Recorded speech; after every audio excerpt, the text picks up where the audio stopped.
안녕하세요. 최종원입니다. 양극재 전담회사 에코프로비엠의 현재 위치를 체크해보는 시간입니다. 시작 전에 하단에 있는 구독과 다운 버튼 눌러주시고 자세한 내용 그리고 전망 같이 한번 보도록 합시다.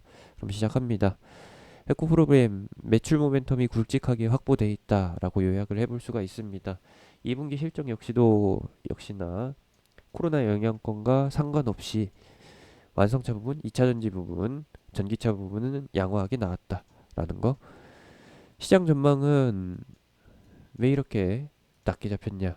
당연히 코로나로 인해서 시장의 수요가 축소됐을까봐. 그래서 낮게 잡혔었는데 예상치보다 높게 나오다 보니까 어닝 서프라이즈라는 간판을 달고서 호실적을 보여준 것이죠.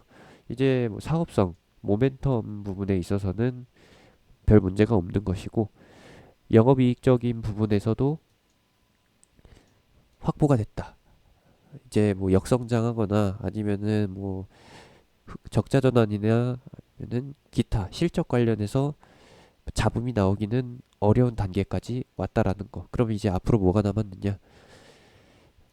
양극재 부분에서 어느 정도 입지가 확보된 에코프로 BM은 얼마나 더 덩치를 키울 수 있느냐 없느냐.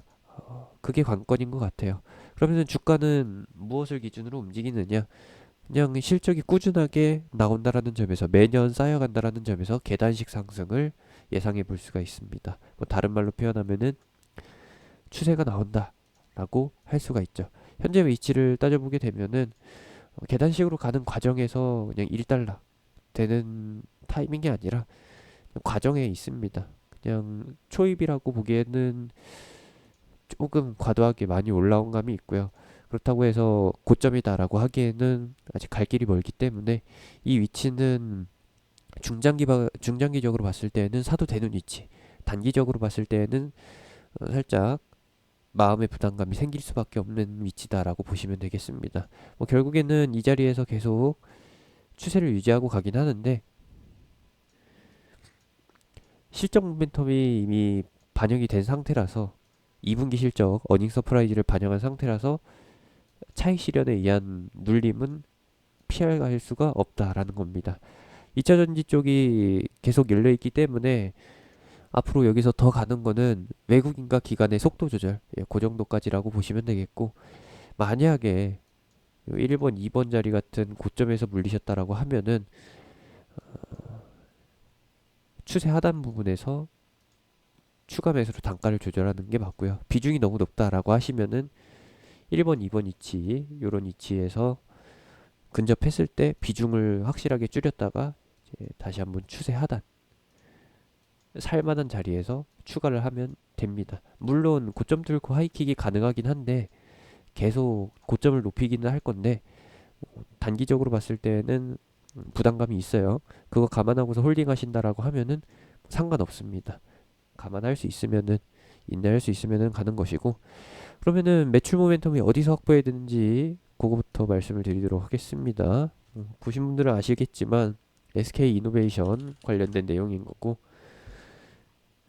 기간으로 보면은 2023년까지 올해 포함해서 총 4년간 공급되는 내용이고요. 앞으로도 재계약을 통해서 매출이 꾸준하게 발생될 것으로 예상이 됩니다. 규모는 2조 7천억 원. 상대방은 SK 이노베이션. SK 이노베이션이라고 하면은 이제 미국 현지 공장을 차려서 뭘 해요? 2차 전지 완성품을 만들어 가지고 완성차 업체한테 공급하는 역할을 하죠. 그러면은 뭐 SK 이노베이션은 악어새 아니죠. 이 SK 이노베이션은 악어 그리고 에코프로비엠은 악어새 뗄래야 뗄 수 없는 관계로 계속 꾸준하게 파트너십을 이어간다라고 보시면 되겠고 뭐 추가적으로 나와 있는 모멘텀을 보게 되면은 에코프로비엠이 삼성 SDI와 손을 잡고서 합작 법인을 만듭니다. 왜 만드느냐? 삼성 SDI의 공급 물량을 고정 확보하기 위해서. 사실 이거는 에코프로비엠이 필요로 하는 게 아니라 삼성 SDI가 필요로 해서 안정적인 양극재 공급을 받기 위해서 이렇게 합작법인을 시행한다라는 거. 합작법인 설립하고서 공장까지 세워지고 나면은 추가 공장 세워서 만들어지고 나면은 매출은 2021년 이제 1분기 때부터 발생이 되는데 실질적으로 주가는 그 전에 미리 반영이 될 겁니다. 언제서부터냐? 2021년부터 중반부터 반영이 된다라고 보시면 되겠고, 그 전까지 그러면은 모멘텀이 없느냐? 아니죠. 지금 말씀드렸던 SK 이노베이션과의 2조 7천억짜리